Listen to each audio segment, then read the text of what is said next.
Hey everyone, Assalamu alaikum. Welcome back to IELTS Corner. It's me, Fiza. Today we are going to discuss few things with you to do for IELTS writing. We have plenty of videos in our channel available for you to guide you properly for IELTS writing. So if you are new to IELTS and you actually want to understand how to do everything properly, and you have already understood few things but you are not able to learn that what actually needs to be done to actually develop an essay to score your desired band. So this video is just for you. तो जिन लोगों को अभी क्या कहते हैं समझ आ गया है कि फॉर्मेट क्या है, लिखना कैसे है, अपना ऐसे प्रॉपर्ली डेवलप क्या क्या करना है, तो उनके लिए ये वीडियो इसलिए है कि उसमें समझ आ जाए कि आपने ये छोटी छोटी चीज़ों का ख्याल रखना है. These are the minor things which we usually don't follow, and because of them we actually lose our scores on exam day specifically. क्योंकि क्या होता है कि हमने प्रैक्टिस के वक्त हमने इन चीज़ों का ख्याल नहीं रखा होता. हम कहते हैं हमने 1 महीना ऐसे लिख लिए, बहुत ज़्यादा हो गया, अब तैयारी बहुत अच्छी हो गई, अब चलो भाई आराम से 7 बैंड आ जाना है, इससे ज़्यादा क्या पढ़ सकता है बंदा. लेकिन फिर इवेंचुअली जब स्कोर आते हैं तो उसमें आप 6.5 या 6 पे खड़े होते हैं because of these minor mistakes जिनको आपने ध्यान नहीं दिया होता. तो ये वीडियो बिल्कुल आपको एक रिमाइंडर है कि आपने ये देखना है, ये समझना है और ये चीज़ें करना शुरू करनी है while you are practising for IELTS writing. जिस तरह क्योंकि आप प्रैक्टिस करते हुए एग्ज़ाम डे तक पहुँचेंगे ना, तो ये सब गलतियाँ आप पहले कर चुके होंगे और ये सब चीज़ें पहले सीख चुके होंगे, तो उससे ये होगा कि आपको कन्फ्यूजन नहीं बाकी रहेगी. एग्ज़ाम डे पे आप प्रो होंगे, आप कॉन्फिडेंट होंगे, आपके सामने कोई भी ऐसे आ जाएगा, आपको पता होगा कि मैंने इस तरीके से चलना है और इस तरह से मेरा ऐसे बैंड 7 के ऊपर होगा. तो जी पहली बात ये है कि टाइम मैनेजमेंट सीखना है प्रैक्टिस करते वक्त, जो कि हम छोड़ देते हैं. आपको ये समझ होना चाहिए कि टास्क 1 के लिए 150 वर्ड्स हैं और 150 वर्ड शीट्स पे किस तरह दिखते हैं. You can not actually count your words while sitting there. So आपको पता होना चाहिए कि मेरा 150 वर्ड्स कैसा दिखेगा शीट पे, कितने वर्ड्स कितनी शीट पे मेरा 150 कवर हो जाता है. तो आपको ये अंडरस्टैंडिंग होनी चाहिए ताकि आपका टाइम सेव हो सके.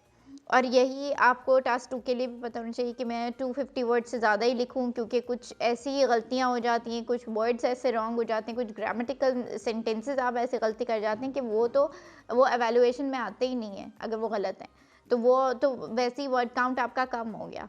तो आपने हमेशा यानी 300 तक, मैक्सिमम 300 बता रही हूँ, लेकिन 250 यानी 280 तक आपने वर्ड्स लिखने हैं. अपने वर्ड काउंट की प्रैक्टिस मिनिमम इतनी करनी है ताकि आपको आपके वर्ड काउंट में कमी ना हो. फिर क्या कहते हैं, आपको जो एक और चीज़ का ख्याल रखना है वो ये है कि राइट योर आंसर कंप्लीटली. यानी कोई भी चीज़ जो भी पूछी गई है ना आपको क्वेश्चन में, वो इनकम्प्लीट ना हो. और उसमें आपने आंसर करते वक्त ये चीज़ का ध्यान रखना है कि आपने कभी भी आंसर्स को बुलेट पॉइंट्स में नहीं लिखना.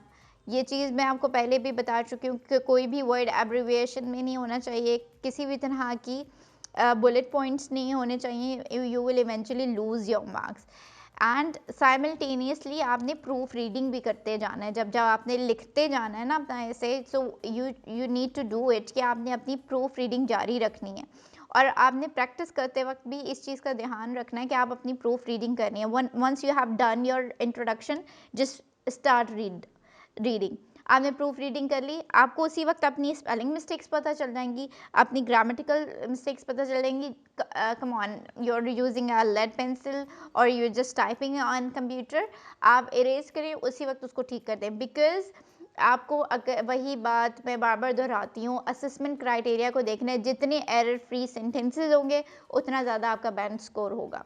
उनको बहुत ही सुपरफिशियल चीज़ नहीं चाहिए, या बहुत एक्स्ट्रा ऑर्डिनरी आइडियाज़, या बहुत ही एक्स्ट्रा ऑर्डिनरी फैंसी लैंग्वेज नहीं चाहिए आपसे. उनको सिंपलर एक अच्छी लैंग्वेज चाहिए, एरर फ्री सेंटेंसेस चाहिए जो कि आपको प्रोवाइड करनी है. जितने एरर फ्री सेंटेंसेस होते जाएंगे आपके, उतना ज़्यादा आपका स्कोर बढ़ता जाएगा. तो आपने साथ साथ अपनी स्पेलिंग मिस्टेक्स को प्रूफ रीडिंग करते करते अपने ऐसे को प्रैक्टिस ही ऐसे करें, बिकॉज ऐसा नहीं हो सकता कि आप इवेंचुअली बहुत ही एक्सपर्ट होने के बावजूद भी आप कोई गलती ना करें, because humans are not error free, but the criteria is the जितने ज़्यादा आप error free sentences का कम बनाएंगे उतने ज़्यादा आपको points मिलेंगे. So just learn few things कि आपने जब आप लिखा तो आपने punctuation तो नहीं छोड़ी, कहीं कहीं आपका कोई period तो नहीं रह गया, कोई comma तो नहीं रह गया, कहीं semicolon लग सकता है. So add these things will eventually um, give you marks, and you will not lose your marks by not doing so. And never use the thing we have to understand, don't ever use informal language in writing. अपनी practice ही छोड़ दें आप informal चीज़ों की, informal phrases, idioms, जिन अल्फाजों की practice है बहुत अच्छी, उन्हीं को जारी रखिए. ये नहीं कह रही कि अपनी वोकैबुलरी नहीं ऐड करें, वो तो आपने थ्रू आउट अपनी आइल्स रन जर्नी में ऐड करते रहना है. इवन आइल्स के बाद में मैं कहती हूँ, क्योंकि आपको आइल्स 2 साल बाद एक्सपायर हो जाएगा. आपने for immigration purpose I am saying, आपको वो कंटिन्यूअली ये जर्नी जारी रखनी है in order to secure your score for future. तो ये चीज़ जारी रखिएगा, हमेशा अपनी लेक्सिकल रिसोर्स को अपडेटेड रखिएगा, अपनी जनरल नॉलेज पे भी काम करते रहिएगा. Keep doing it, otherwise obviously future में आपका स्कोर कुछ और हो सकता है. So just do it. और एक और चीज़ जो बहुत ज़्यादा लोग करते हैं और हमारे एशियन कंट्रीज़ में ये बहुत पॉपुलर है, that just learn these templates और मेमोराइज एनीथिंग फॉर स्पीकिंग और for writing, you will gain your score. But I'm telling you now, the trainers, the examiner are so trained, they easily catch you, they understand that they had just crammed the answers and they know everything by heart, and if you ask them anything uh, except this, they will eventually fall.